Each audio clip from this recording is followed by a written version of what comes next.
Hi, everyone.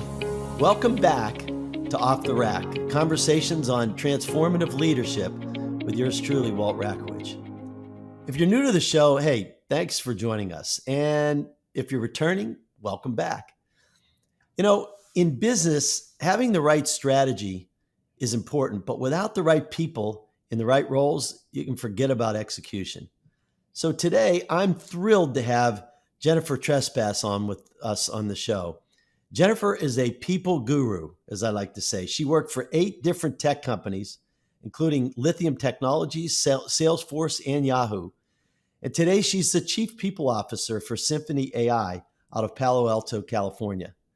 She has 15 years experience in Silicon Valley in the tech and people sphere, and she's overseen more than 35 acquisitions over that time. And she's hired over 6,500 employees in 23 countries. That's a lot. She's experienced many organizational life cycles, including early stage, hypergrowth, globalization, pivots, downsizing, M&A.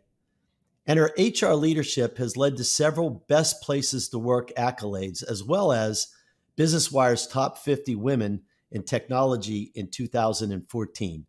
Jen, welcome to Off the Rak. Thank you, Walt. So great to meet you. Well, I'm really excited to have you on our chat today. There's really so much to talk about with your experiences in the trenches as chief people officer. So let's just get started. Um, Absolutely. Let's but, go there. yeah, before we get into the business, I always like to ask people some sort of personal question. And I know you're from I think you're from New England. I am. And I know you love the outdoors. Tell us a little bit about what you like to do in your spare time. Well, just like I like the intensity of work, I also like the intensity of play. And I'm a big mountain biker, a very avid mountain biker. And you Oh, being in wow. Colorado is one of my favorite places to go. Durango, Cresta Butte, Telluride, Moab, Sedona, all those areas. So I'm a big mountain biker. And while it's intense, it also is very soothing when you have to figure out your line or you have to challenge yourself to get up a grind or just to be outdoors with the fresh air and knowing that you're doing something good for your body and soul. So that's what I do in my spare time when not committed to tapping into the potential of people at all the companies I've been at. I like it. Well, if you're ever in Colorado, you got to look me up. And I'm not sure I'm going to be able to mountain bike with you, but we do have a place up in Vail, so we get up there quite a bit. And we see a lot of mountain bikers up there. So you Oh, would fit Vail's a right great in. ride. Great. I love Vail too. I will definitely look you up when we're out there. All right. So, Jen, you and I share some interesting professional intersections in our career. And, you began your career in financial services. I did too. Then you got an MBA like I did. And so I'm interested, though, how do you go from that to getting interested in people and culture and sort of, things of that sort? Yeah, it's when I talk to people who go into human resources, I ask them similar questions, and they always typically answer, "I'm a people person. I love people." That's not necessarily the answer I would be giving. And hopefully, yeah, you do need to like people if you're in human resources, but yeah, I actually deliberately pursued human resources and finance at the same time. I'm a big accountant and a finance person and love the black and white, but I also like the translation of it and the story and the insights and the relationship aspect of things as well. So marrying the business and the people together was very deliberate. And when I went to college, I actually dual majored in accounting and in human resources, Oh, wow. thinking that I would, be able to pursue something that combined the two. Well, you know what they say is, I think Jim Collins was saying people are your best asset. So even though they don't show up on the balance sheet, like, former accountants like me and you would say, I mean, they are very important assets. So They that's for sure. totally are, Walt. And in fact, human resources is while it's about the people, it really is about the business. And when you think about, in particular in technology, where 70% of the P&L is associated with people. It's the people costs of their compensation, their bonus, their equity compensation, their benefits, the facilities, all those things. I am responsible for designing and administering 70% of a P&L. Even though there's general managers and a whole bunch of salespeople who are responsible for all that, but at the end of the day, it's a business. It's the business of business, which happens to be people. So that's what excites me about the function itself. But there's also heart that has to go into it. It's just not about the numbers. Yeah. So let's talk a little bit about that. You've overseen really a tremendous amount of growth in your experiences, and yet when we were introduced, one of the things that really struck me about you was your interest in what, I don't know if you call it this, but I would call it purpose-centered workplace. Mhm. Um, and I'd like to kind of pick your brain a little bit about that. What does purpose play in your career, or really the people you manage? How do you see that? It's so interesting. Purpose is intimate for each individual, right? Everybody has their one size fits one approach to what makes them motivated or what connects for them as to what their purpose is. For me, it was always about connection and connecting the dots and being able to tap into the potential of others, and so for them to see that themselves and be able to make connections so that they could light up and ignite in what they wanted to pursue. And Mm. so I feel very blessed to have that as my role in a company where you're trying to connect people with purpose. Now, purpose can be, most of the companies I've been at, we're not curing cancer. We do have purpose about helping people be better at their jobs, or to help a company grow, or to help a company be more effective or efficient, or to bring joy into someone's life with gaming, let's say, or content that's being created, and creating, that connection for consumers. So, the purpose, though, is more personal, at a personal level, and it's trying to figure out, well, what is that purpose for that individual, and can we provide that to them? There's the grander purpose of a company and what we're all about, but then there's that individual purpose and how they feel they can fulfill that when they're spending a good portion of their time with us at work. So, purpose for me and how I have used that it's been the driving force for me. And it's created the fulfillment of being able to make those connections. And sometimes it's giving that piece of advice, and HR people will know this. And maybe as CEO, you'll know this as well. But there's sometimes that aha moment, and that feels so good when that aha moment happens that you knew was going to happen, and it connected for everybody, and you're like, oh, that was a good one. Those are the fulfilling moments for me, that help me with my purpose. But everybody has their own, and we try to figure that out as managers and leaders, to see if we can bring that out in them in the workplace. Was it Viktor Frankl wrote the book Man's Search for Meaning? And I think Mm, I do think that we all have this search for meaning in our life. And whether you like it or not, you're probably spending at least a third to 50% of your, certainly of your waking hours at work. that's And right. so somehow we gotta figure out how to bring purpose to people That's in the right. workplace, which, as you say, is different from person to person. But we got to search for that as a leader, for sure.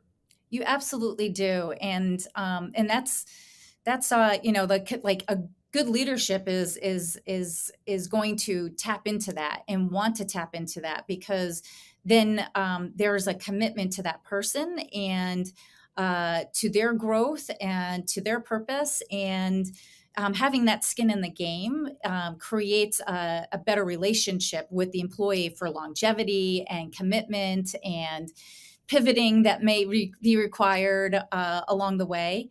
I think it's an important part of leadership that you try and figure that out. It's a one size fits one formula, is what I like to say. Yep, I agree. So I'm going to pivot again to M&A. There's some people that watching this program that have Mhm. been really involved in M&A. And at Prologis we did somewhere in the neighborhood of 7 or 8 mergers when I was there, not as always the CEO, but the whole time I was there.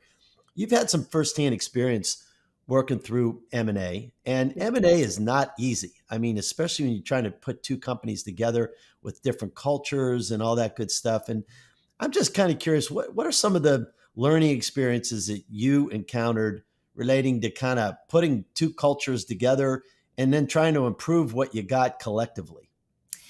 Yeah, I mean, it's a tough one, as you said, and I think that we have to be more realistic when we're doing M&A because a lot of times it's like, oh, nothing's going to change. Everything's going to be great. All the things Right. that are awesome about you, we're going to bring into the organization and we're going to adopt and it's not going to happen. Like there's like maybe some, but the reality is that things are going to change. It will change. And it's not just for the company that's being acquired, it's also for the company that is acquiring.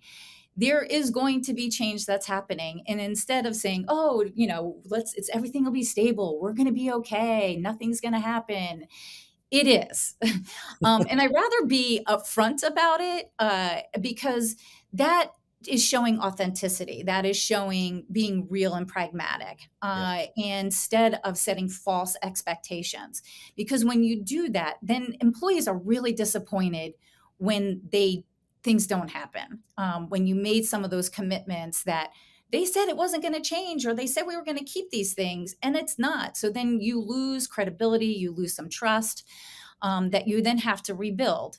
So I'm a little bit more on the, coming from the East Coast, a little bit more direct in being pragmatic about there are going to be a lot of changes. We want you to participate in helping us with this change. So, how are we going to effectively lead through this? And what is the best way to deal with it based on your culture and the way you guys operate relative to how we are? So, that's one of the biggest lessons. It's hard to influence that, though. SymphonyAI is our history right now is we started 6 years ago. We were a holding company. We have 11 separate independently operated companies, and we decided to merge all of us together into one unified operating company. I Wow. am taking 11 distinct companies and merging them all together. And I've been doing that over the past 2 years. That is I was up for the challenge, but I'll tell you, it is extremely challenging, and just based on life cycle and customer vertical differentiation and go to market challenges. Like there's all different problems and challenges when you're trying to unify, Yeah. but don't underestimate the power of culture. That culture is live and kicking and vibrant in every one of those companies. And you have to figure out how you take the best of them, but also say there are things that we're going to have to shed in order Yeah. for us to be successful in our go forward approach. So that's the things that I have learned. There's a lot of great tools and playbooks and all that kind of stuff that deploy. But at the end of the day, in particular with tech, it's all about the people and being upfront, honest, real, I think is the best formula. But you have to do it with nuance, with timing and sequencing and being deliberate around some of those things because you also don't want to spook everybody out because that's also human nature of creating their own narratives as to what's going to happen and being anxious about that. If you can calm everybody down and say, just wait and see, give us a chance. I think most human beings and workers are reasonable to say, I'm willing to do that. So that's my takeaways. It's more not about the financials and the integrations and the cost savings. It's really all about how you can connect with the people to give them a chance to digest what is their new reality, and also to help craft that reality for their future as well. It's funny you'd say that. The largest merger that I did was with A and B Property Trusts and became Mhm. Prologis. And for a while, the CEO of that company, who's now the CEO of Prologis, but he and I were co-CEOs before I retired. And he came up with a brilliant idea as to how to engage people. He said, let's set up Prologis.com or PrologisBS.com. Excuse me. We all know what BS stands for. That's right. PrologisBS.com. We're going to set that up, and we're going to ask all employees. This is how we're going to give them a voice. But whatever is not happening in the trenches, we want to know about it, and it will stay confidential. And it was amazing how many people told us what we needed to do better. But you know what? It was an outlet for people. They felt more engaged. They felt like they could make a suggestion. And there's a plethora of different things like that, I'm sure, that work out. Absolutely. I think that's great. And a lot of times we think we have to have the answers, but there's people who are closer to the customer, to the product, to the experience that have the answers too. So asking them, it makes our jobs a little bit easier actually, Yep. because they give us the answers. So let's move on to that, to scaling and managing Mm. people. So Blake Garrett, who's the CEO of Aceable, says that you are the person to have a phone call with when your company is experiencing critical scaling moments, which I think Mhm. is a great compliment. And Mm. in our company, we had to scale in over 20 countries, which wasn't easy. So I understand the difficulty of that. As you scale a company from small to large, what kind of advice do you find yourself most often giving leaders like Blake when they're scaling and managing people? Yeah, so there's so many different topics on scaling, and it depends on where that CEO or executive is at in their business strategy. So it could be like you were saying about geographical expansion, and you're growing for geographies. It could be about we want to grow our product and putting together, more of a talent strategy around attracting talent to help with building the right products, or an acquisition strategy to help with that. Or it could be about how do we grow our EBITDA, and that means focusing more on margins, and what are ways that we can scale our capacity without our cost. So those are all different strategies you can talk to about with an executive. But mostly, I talk about scaling as a leader, and giving them advice as to potentially how they need to recalibrate in how they manage the board and their relationship with the board. Or it could be about their current executive team, and are they scaling? Are they going to be the next generation of leadership that you need for the growth that we're experiencing? Or is it, are there holes? Are we missing something that we need to add to the team? So scaling around leadership. It could be scaling around financing, and making sure that they're thinking about how to surround themselves with the right experts to help them with some of their financial strategies. So there's all different ways to help scale, but in scaling is all about growth. Scaling is all about learning. Scaling is all about being open-minded to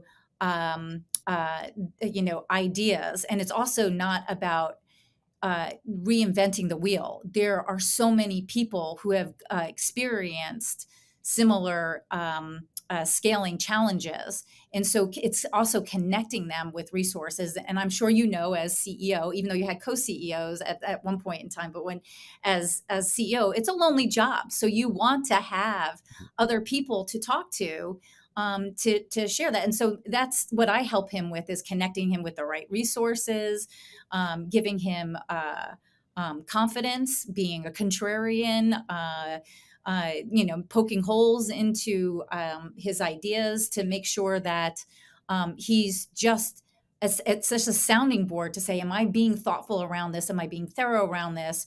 So that I can eventually personally own it myself. So I'm not giving him any answers. I'm just helping him to validate or to question things to make sure he's being thorough. Yeah. So it's leadership scaling. It could be business scaling. Talent scaling is a big piece. At Living Social, I went from 500 employees to 5,000 employees in 6 months. And that was a huge scaling effort through acquisition as well as organic growth.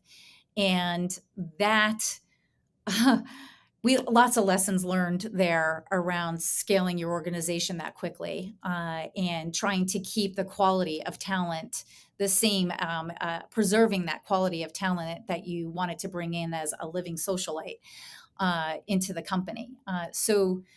The nuggets are, I'm going to say, one size fits one, depends on the leader, depends on their self-awareness. And I know you've mentioned that as well, that, being self-aware is really important as a leader. So that way you can know where your blind spots are, how to surround yourself with that, or also, how to get assistance to develop that if that's a skill that is important and necessary for you to be successful around. Yeah, I couldn't Yeah. agree with you. I could not agree with you more about the self-awareness part of it. One thing everybody's been asking me, I'm sure you hear it, and you're working in an AI kind of company, right? So, Hmm. AI is a hot topic today. Yeah. So can you talk about how you might use AI in your work throughout the Mhm. organization, and also people have this notion that AI is bad, and and it could be used in an unethical way or non-people friendly way and all that. What's your take on it all? Ugh, it is happening so fast, and it is constantly changing. And as an AI company, or as a software company, we used to plan 1, 3, and 5 years. Now we're planning 1 month, 3 months, and maybe a year because things are happening just so fast and Right. changing so fast.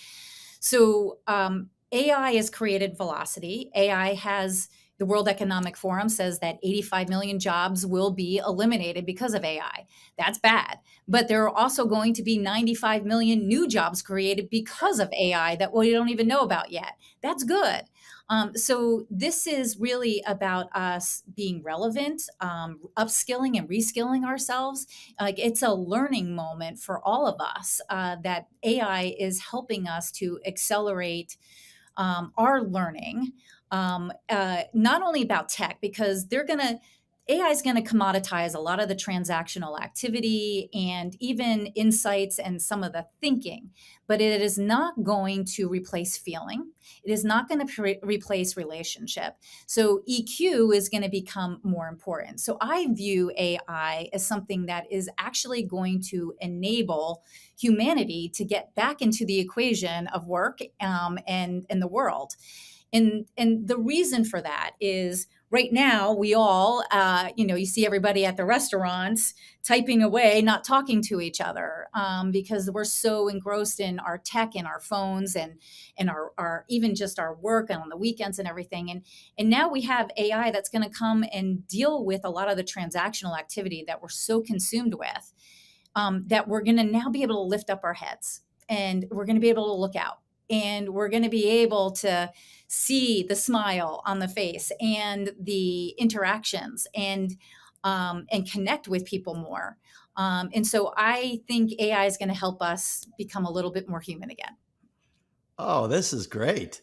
There you Okay. go. Well, you're doing a heck of a job selling your company, that's for sure.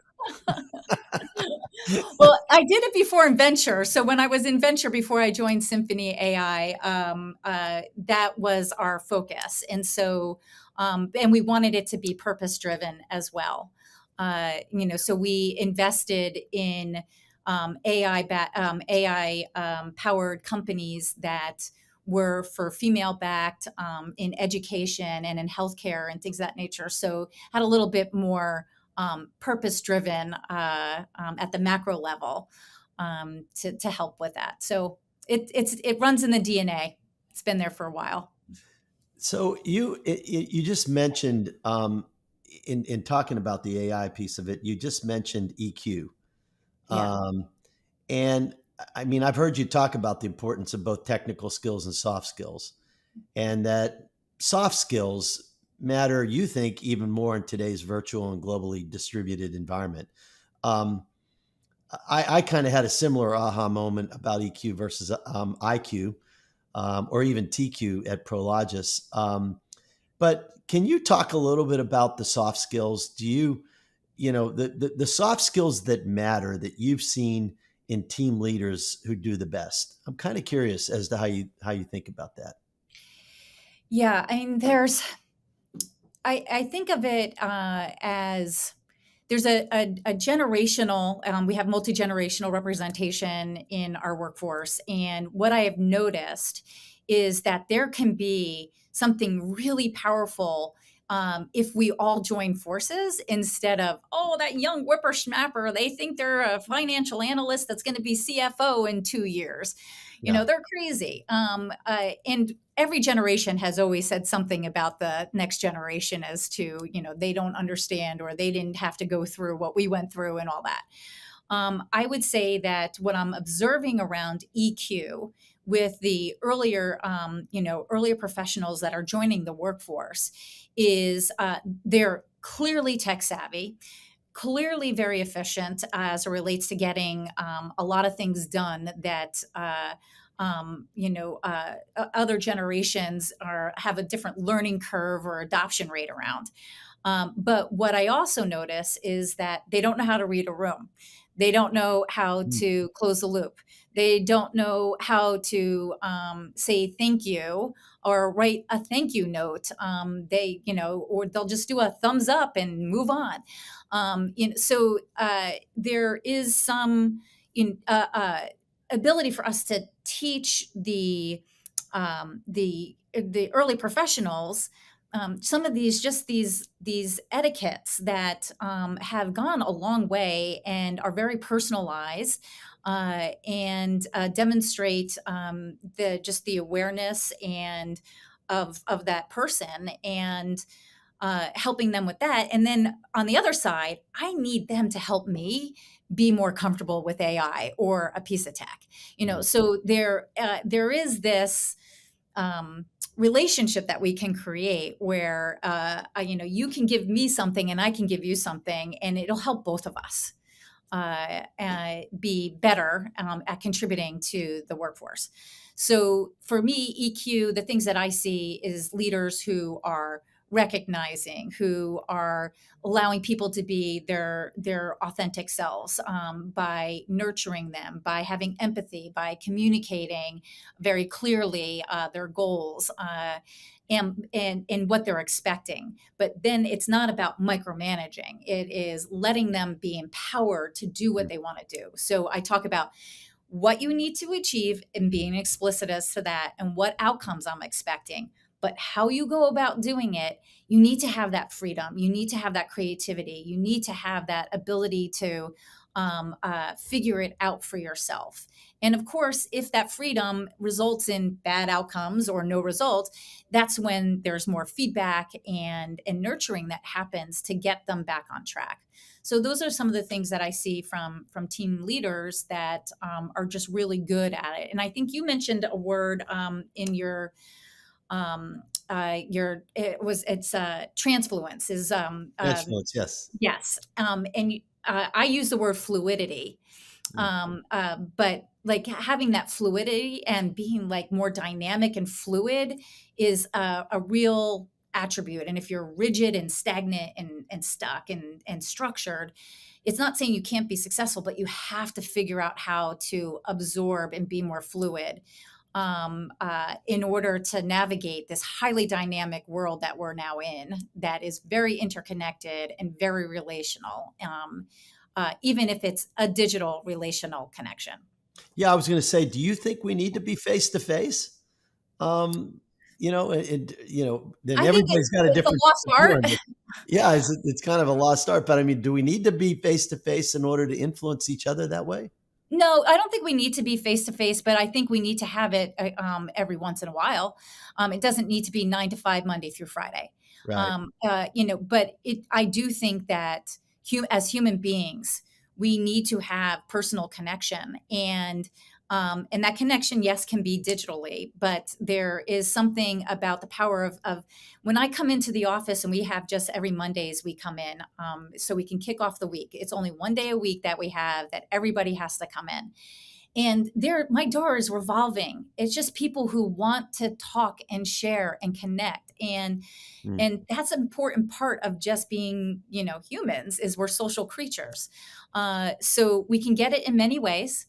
I'm not saying that is the only way, but that is one of the ways that I think helps with EQ, but also just helps with camaraderie, connection, commitment to each other. We are finding, this is really interesting, Walt, is that there's a generation of the workforce that got hired during COVID and has been working remote for the past 2 or 3 years, Right. and we're now asking them to come back into the offices, and they're struggling. There is social awkwardness. There is I need my space, or it's too loud, or there's a lot of wellness type of uh, uh, you know um, issues that are coming up of this workforce not understanding how to actually interact in a workplace, Mm. which is sad, but also, there's an opportunity here in which we can help them feel more comfortable coming into the workplace, and feeling safe and confident in being able to understand those interactions. Yeah, and I think a lot of HR people would agree that this is something that we're starting to see now with our return to office activity that's going on. It's not just about, oh, I don't want to be there. I want to be working from Australia for a month, and this is really about rebuilding our social skills.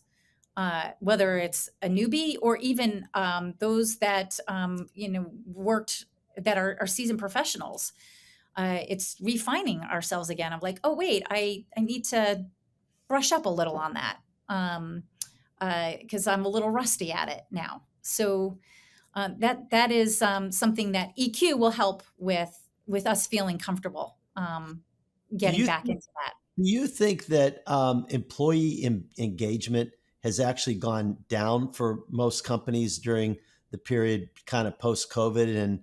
And I don't know how you're going to answer it, but I'm kind of Yeah. curious. And then what do you do to rebuild employee engagement? No, I know. So it all depends on how you find engagement. So there is engagement, like productivity wise. I think that there was enormous amount of productivity that was realized during COVID.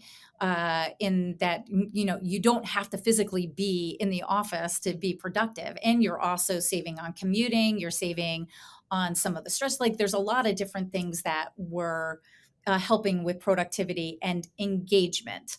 Hmm. But there's engagement of your transactional activity and showing productivity, and then there's the engagement of your head and heart as to your commitment to a company.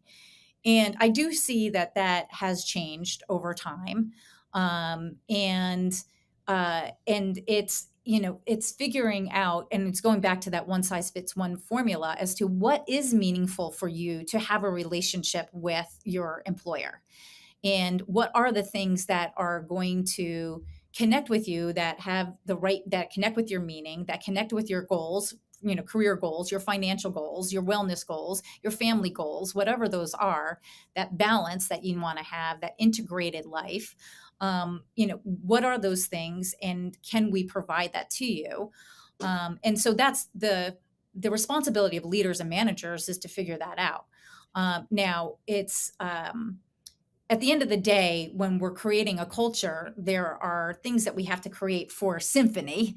Let's just use, and Symphony has things we need to achieve. So we also have to be really clear as to what our expectations are as well. Hmm. And in some cases, it may not fit, and that's okay. Then, it goes to one of the things that I think we'll talk about, which is, hire slow, fire fast. And like, let's hire the right people in that are aligned to our expectations, and also it's their expectations as well. And if it's not, then it's okay to say we have to move on. Yep. Yeah. Yeah, I totally agree with that. Um, you mentioned the engagement of your head and your heart. I love that. Yes.